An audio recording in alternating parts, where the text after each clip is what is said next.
National पर, देश का पहला चैनल, देश का अपना चैनल।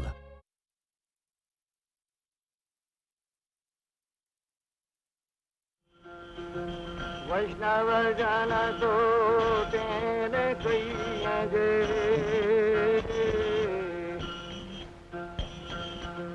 पीर पराई जाने रे, पर दुखे उपकार करे तो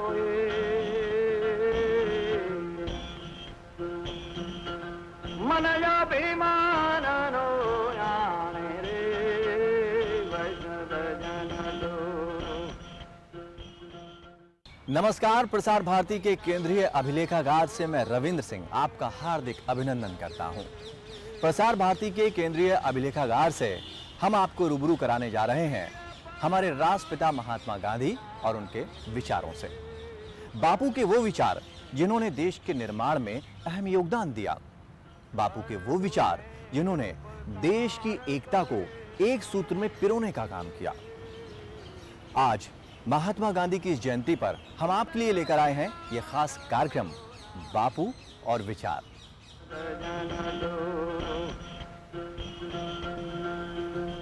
कोई फकीर कहता है, कोई महात्मा कहता है, तो कोई उन्हें दलितों का मसीहा कहकर पुकारता है। सत्य और अहिंसा उनके सबसे मजबूत हथियार थे। उनके विचार और उनके सिद्धांत उनके आभूषण थे। यह महात्मा धीरे धीरे लोगों के लिए प्रेरणा का स्रोत बनता चला गया। साल 1916 में इस महात्मा ने कांग्रेस में छुआछूत के मुद्दे को उठाया। छुआछूत की भावना को जड़ से खत्म करने के लिए इस महात्मा ने अपना शौचालय खुद साफ किया। यह शख्सियत कोई और नहीं बल्कि हमारे राष्ट्रपिता महात्मा गांधी थे।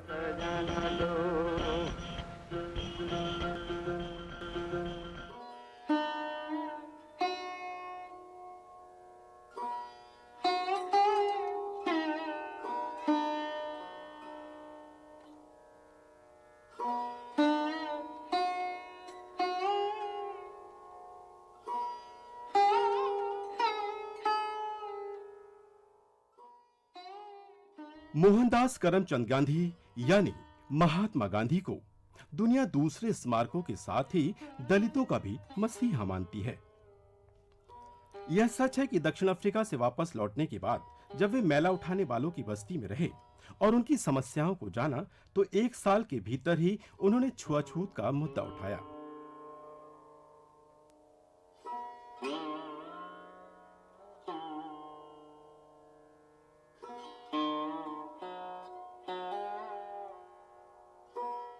छुआछूत की भावना को खत्म करने के लिए वह अपना शौचालय खुद साफ करते और दूसरों को भी ऐसा करने के लिए कहते। बहुत सावधानी से गढ़े गए नंगे फकीर के उनके व्यक्तित्व में एक चतुर रणनीतिकार था। एक बेजोड़ रणनीतिकार के रूप में वह जानते थे कि जब तक समाज में सद्भाव नहीं होगा, विकास संभव नहीं है। दूसरे वर्ग के लोगों के लिए उनकी सारी चिंताएं इसी मकसद के इर्द गिर्द ही घूमती थी।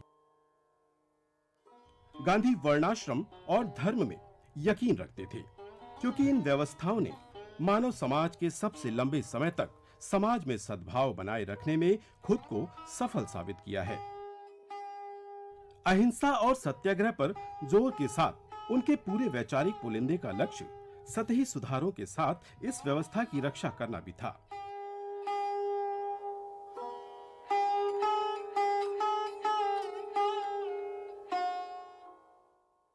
यही वजह थी कि बापू ने अधिकारों की तुलना में कर्तव्यों को ज्यादा महत्वपूर्ण बनाया।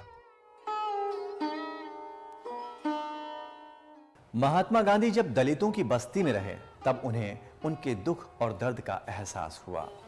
अस्पृश्यता का कलंक मिटाने के लिए वो जद्दोजहद करने लगे।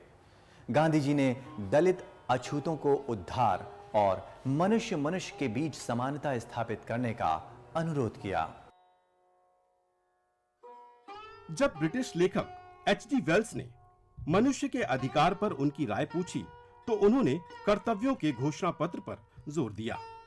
यह प्रभावी रूप से जाति व्यवस्था की ही अभिलाषा थी, जिसमें लोगों के दायित्वों पर जोर दिया। अधिकार वर्गों के आधार पर अपने आप ही मिल जाते थे, यह रवैया निचले तबकों की तकलीफ पर उनके दृष्टिकोण को दिखाता है। वो चाहे दलित हो, महिला हो, मजदूर हो या फिर दक्षिण अफ्रीका के श्याम वर्ण लोग, उनका एक ही जवाब है कि शासकों को अपनी प्रजा के लिए अपने कर्तव्यों को आत्मसात कर लेना चाहिए। शोषण अपने आप खत्म हो जाएगा।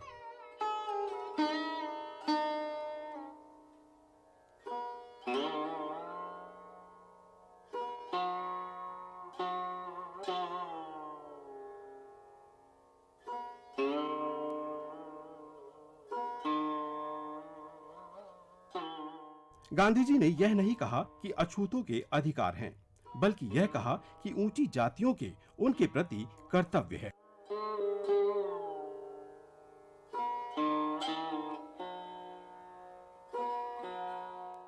उन्नीस सौ 1937 में गांधी जी ने कहा कि एक दूसरा तबका भी उतना ही अनमोल है जितना कि एक वकील या फिर आपका राष्ट्रपति। मेरे हिसाब से यही हिंदुत्व है। उन्होंने मैला ढोने वालों को हरिजन कहा, लेकिन जातियों को खत्म करने की बात नहीं की।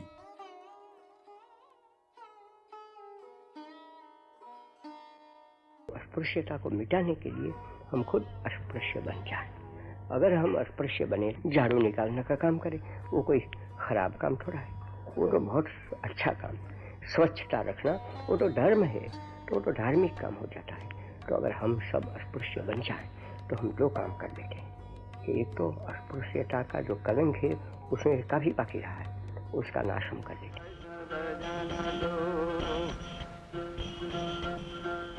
21वीं सदी में भी गांधीवाद वो करिश्माई दर्शन है जिसके जरिए विश्व में शांति, सद्भावना और एकात्मकता को ढूंढा जाता है।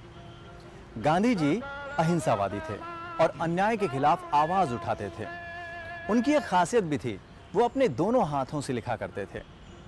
उनका एक हाथ लिखते लिखते जब थक जाता था तो वो अपने दूसरे हाथ से उसी रफ्तार से लिखा करते थे। उनकी सोच थी कि सत्य और अहिंसा एक ही सिक्के के दो पहलू हैं। आध्यात्मिक समाजवाद के पक्षधर महात्मा ने इतिहास की आध्यात्मिक व्याख्या की। भारत में ही नहीं, समूची दुनिया में महात्मा गांधी आज भी उतने ही प्रासंगिक हैं जितने अपने जीवित रहते थे। याद रखना होगा, गांधीवाद एक विचारधारा है, दर्शन है, आईना है, जो शाश्वत है, प्रासंगिक है, हमेशा अमर रहेगा।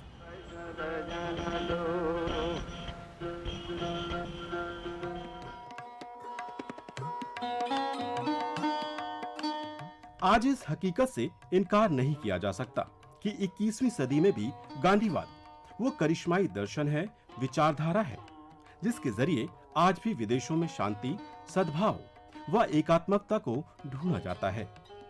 महात्मा गांधी अहिंसावादी थे और अन्याय के विरोध में अपनी आवाज उठाते थे। उनमें दोनों ही गुण शुरू में नहीं थे। अन्याय के खिलाफ आवाज उठाने का अस्त्र उन्हें कस्तूरबा गांधी से मिला।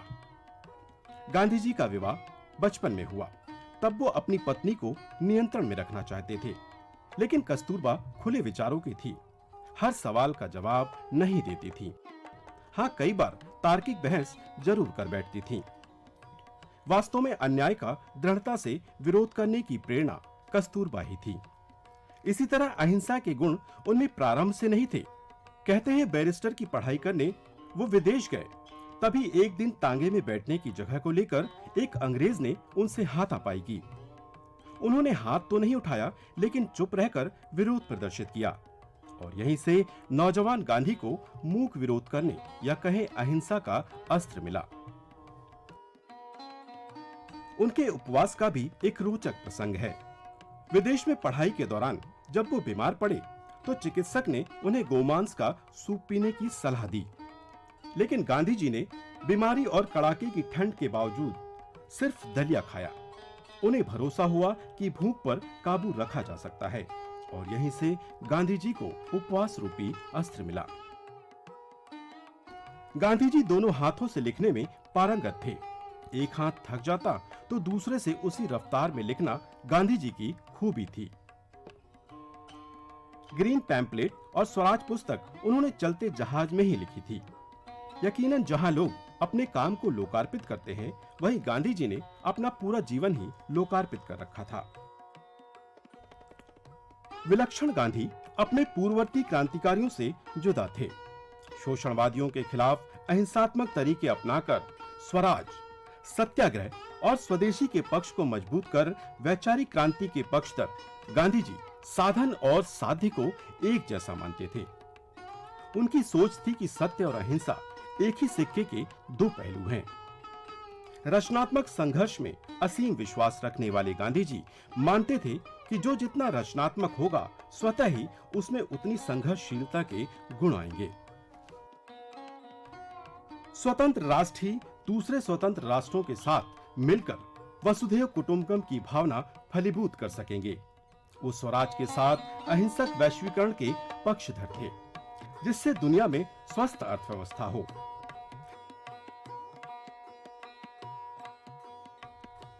गांधी जी मानते थे कि पश्चिमी समाजवाद अधिनायक तंत्र है, जो एक दर्शन से ज्यादा कुछ नहीं। प्रसिद्ध विचारक कार्ल मार्क्स के अनुसार आविष्कार या निर्माण की प्रक्रिया मानसिक नहीं, शारीरिक है, जो परिस्थितियों और माहौल के अनुकूल होते रहते हैं। वहीं गांधी जी इससे सहमत नहीं थे कि आर्थिक शक्तियां ही विकास को बढ़ावा देती हैं। यह भी नहीं कि दुनिया की सारी बुराइयों की जड़ आर्थिक कारण ही है या युद्धों के जन्मदाता।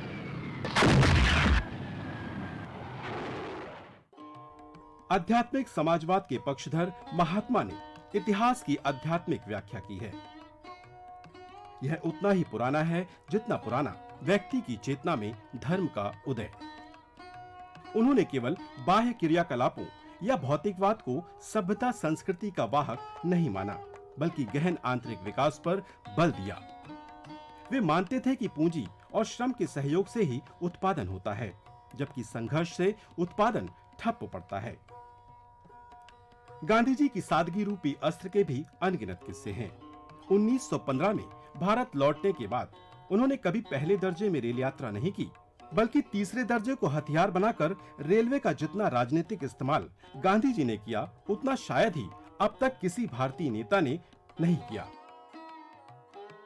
महात्मा गांधी भारत ही नहीं, समूची दुनिया के लिए अब भी उतने ही प्रासंगिक हैं जितने वो जीते जी थे। याद रखना होगा, गांधी जी एक विचारधारा है, दर्शन है, आईना है, जो शाश्वत है, सदैव प्रासंगिक है, जो कभी मरता नहीं।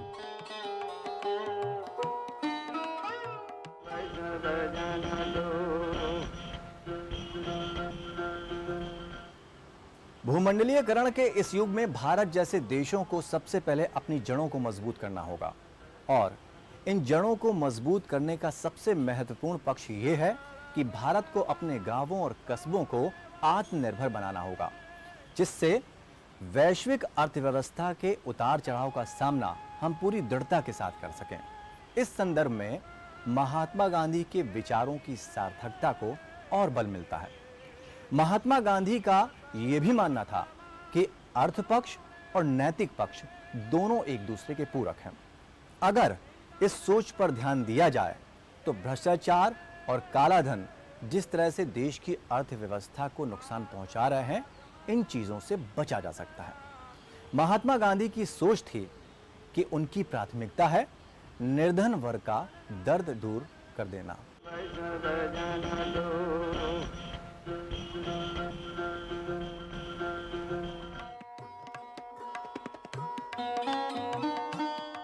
आज भूमंडलीकरण और बहुराष्ट्रीय कंपनियों की दुनिया में बहुत से लोगों को लगता है कि महात्मा गांधी ने गांवों की आत्मनिर्भरता व ग्रामीण कुटीर उद्योगों पर बहुत बल दिया, लेकिन गांधी जी के आर्थिक विचार तो अब प्रासंगिक नहीं रहे।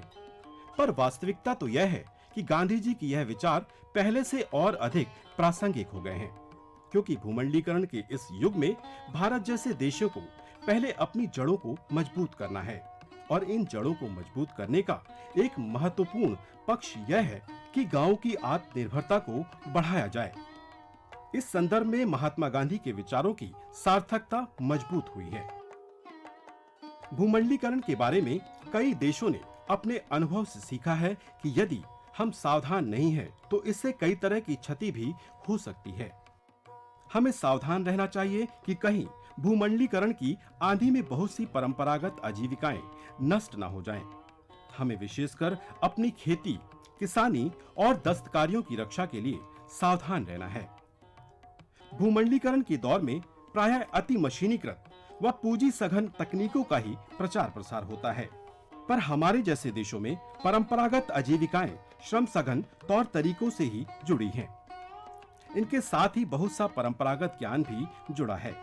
गांधी जी का मानना था कि यदि यह सब तेजी से लुप्त हुआ तो बहुत सी बहुमूल्य विरासत खो जाएंगी।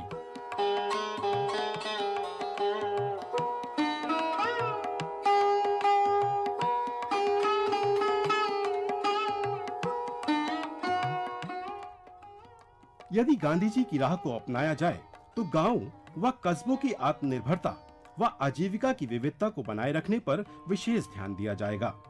इसके आधार पर हम अपनी खाद्य आत्मनिर्भरता को सुनिश्चित करेंगे, जो बहुत जरूरी है।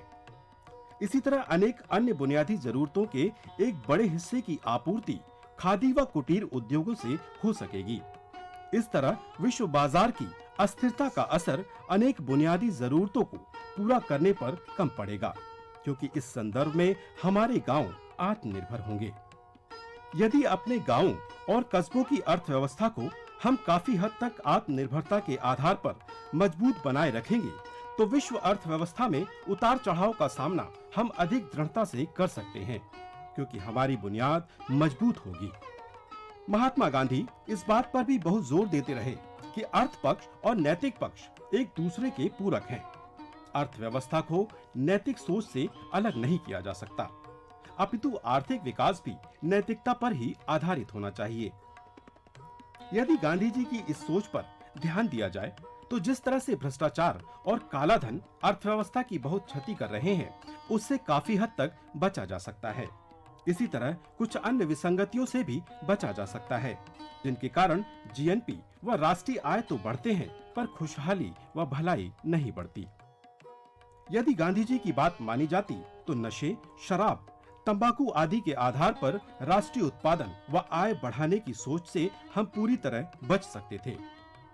इसी नैतिक सोच से जुड़ी हुई गांधी जी की सोच थी कि सबसे बड़ी प्राथमिकता है निर्धन वर्ग का दुख दर्द को करना।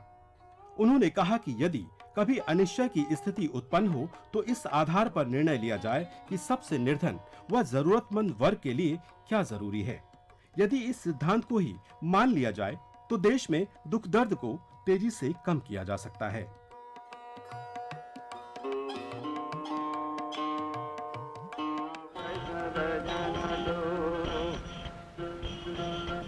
कोई भी देश बिना सामाजिक परिवर्तन के आगे नहीं बढ़ सकता। सामाजिक परिवर्तन के लिए जरूरी है उन बुराइयों को दूर करना जो हमारे समाज को प्रदूषित कर रही हैं। गांधी जी की सोच थी कि साफ सफाई ईश्वर भक्ति के बराबर है। इसीलिए उन्होंने लोगों को स्वच्छता बनाए रखने संबंधी शिक्षा प्रदान की। महात्मा गांधी छोटी छोटी बातों पर बहुत गौर करते थे। साफ सफाई उनके दैनिक कार्यों का हिस्सा थी और वो स्वच्छता बनाए रखने के लिए लोगों से कहते भी थे, इस बात पर जोर भी देते थे। महात्मा गांधी का कहना था कि अहिंसा तो नहीं पाली जा सकती, लेकिन स्वच्छता तो पाली जा सकती है ना। और ये उनके व्यवहार जगत की सबसे बड़ी शक्ति के रूप में था।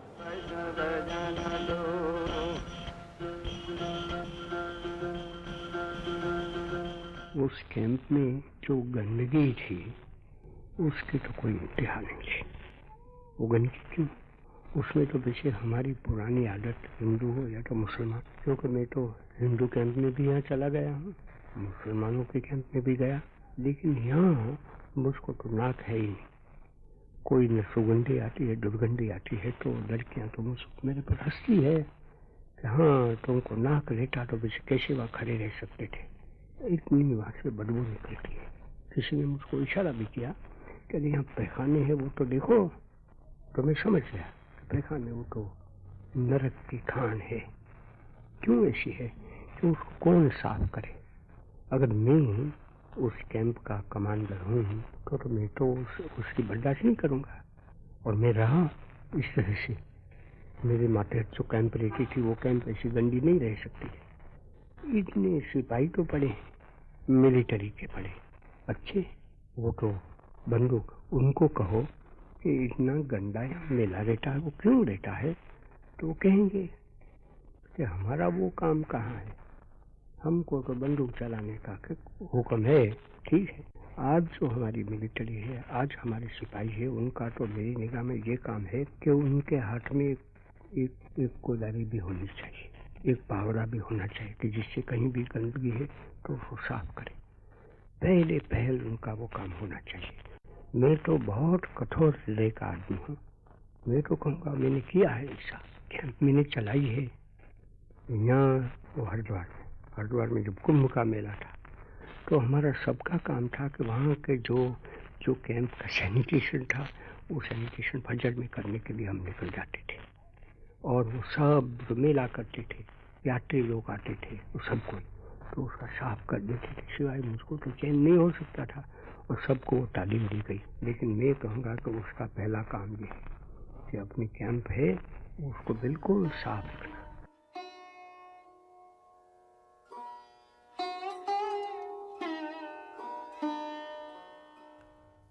राष्ट्रपिता महात्मा गांधी का मानना था कि साफ सफाई ईश्वर भक्ति के बराबर है। इसलिए उन्होंने लोगों को स्वच्छता बनाए रखने संबंधी शिक्षा दी और देश को एक उत्कृष्ट संदेश दिया।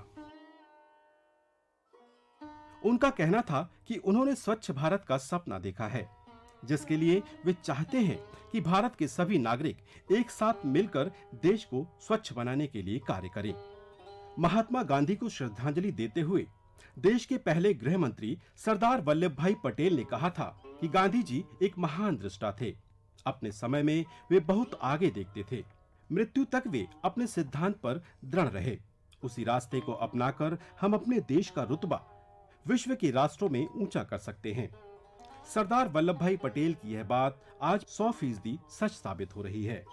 कोई भी देश बिना सामाजिक परिवर्तन के आगे नहीं बढ़ सकता है। सामाजिक परिवर्तन के लिए जरूरी है कि हम उन बुराइयों को दूर करें जो हमारे आसपास के माहौल को प्रदूषित कर रही हैं। गांधी जी ने खुद कहा था कि मेरा जीवन ही मेरा संदेश है।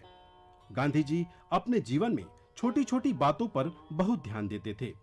इन बातों में सफाई और स्वच्छता उनके दैनिक कार्यों का हिस्सा थी। वे अपने आसपास के वातावरण को साफ सुथरा रखने पर जोर देते थे और खुद सफाई के काम में हाथ बटाते थे। 19 नवंबर 1944 को गांधी जी ने सेवाग्राम में हिंदुस्तानी तालीमी संघ द्वारा आयोजित प्रशिक्षण शिविर में भाग लेने वाले सदस्यों को संबोधित करते हुए कहा था, शिक्षा में मन और शरीर की सफाई ही शिक्षा का पहला कदम है। आपके आसपास की जगह की सफाई जिस प्रकार झाड़ू और बाल्टी की मदद से होती है, उसी प्रकार मन की शुद्धि प्रार्थना से होती है। इसलिए हम अपने काम की शुरुआत प्रार्थना से करें।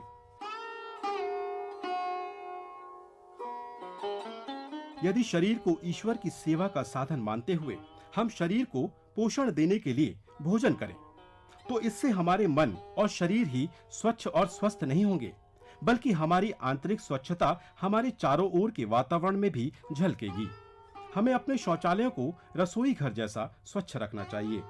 अगर हम अपने आसपास, अपने घर, सार्वजनिक स्थानों और आवागमन के साधनों पर नजर डालें, तो पाएंगे कि हमने वहां बने शौचालयों को साफ रखने की कोई कोशिश नहीं की। भारतीय समाज में शौचालय का स्थान सबसे उपेक्षित स्थान है, जिसकी साफ सफाई पर लगभग ध्यान ही नहीं दिया जाता। जबकि सच यह है कि गंदे शौचालयों के इस्तेमाल से हम अपने साथ अनेक बीमारियों को जोड़ लेते हैं और फिर इलाज में धन और समय की बर्बादी करते हैं। अहिंसा तो नहीं पाली जा सकती, मगर स्वच्छता तो पाली जा सकती है ना। गांधी जी के जीवन में स्वच्छता का महत्व व्यवहार जगत की सबसे बड़ी शक्ति के रूप में था। वे यह मानते थे कि स्वच्छता या सफाई व्यक्ति को हर तरह से आत्मविश्वासी, अनुशासित और साफ नजरिए वाला इंसान बनाती है। गांधी ऐसे ही महान इंसान थे जो छोटी छोटी बातों पर गौर करते थे। गांधी जी का संदेश था, सेवा का प्रत्येक कर्म पवित्र है। कर्म ठीक से करना ही परमेश्वर की पूजा है। सफाई से बढ़कर महान कार्य और कौन सा है। कि जितने कैंप हमारे चलते हैं वो काम कैंप अगर देखो तो आदर्श चीज होनी चाहिए। उसमें सफाई इतनी, उसमें गंदगी तो बिल्कुल नहीं।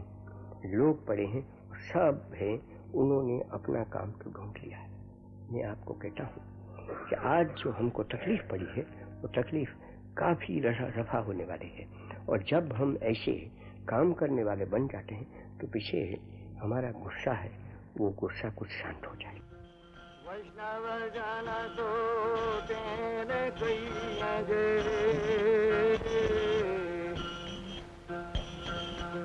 पीर परारी जाने रे,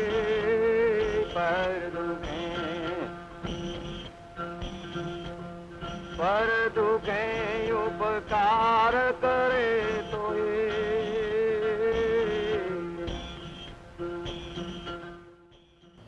तो प्रसार भारती के केंद्रीय अभिलेखागार में संग्रहित किए गए कुछ समाहित पलों की इस कड़ी में हमने आज आपको रूबरू कराया महात्मा गांधी और उनके विचारों से। आपको हमारा ये छोटा सा प्रयास कैसा लगा, आप हमें जरूर लिखें। हमारा ईमेल आईडी है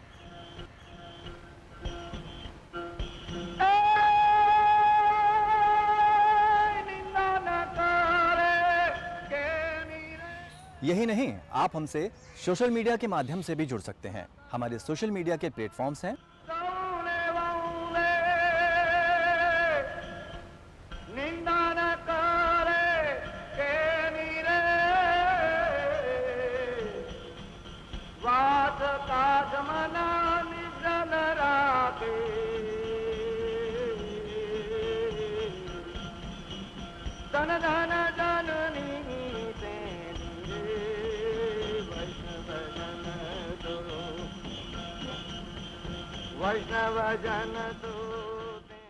दूरदर्शन अभिलेखागार की एक्सक्लूसिव डीवीडीज और सीडीज आप ऑनलाइन भी खरीद सकते हैं। हमारा ऑनलाइन एड्रेस है www.prasarbhartiarchives.co.in। यही नहीं, आप इसे अमेज़न की वेबसाइट www.amazon.in से भी खरीद सकते हैं। ये डीवीडीज और सीडीज आप हमारे दूरदर्शन के प्रमुख केंद्रों, आकाशवाणी केंद्रों, दिल्ली हाट और नई दिल्ली के आकाशवाणी भवन से भी प्राप्त कर सकते हैं। तो फिलहाल इस कार्यक्रम में मुझे दीजिए इजाजत। नमस्कार, जय हिंद, जय भारत। मनया भीमाननो याने रे, वैष्णव जन तो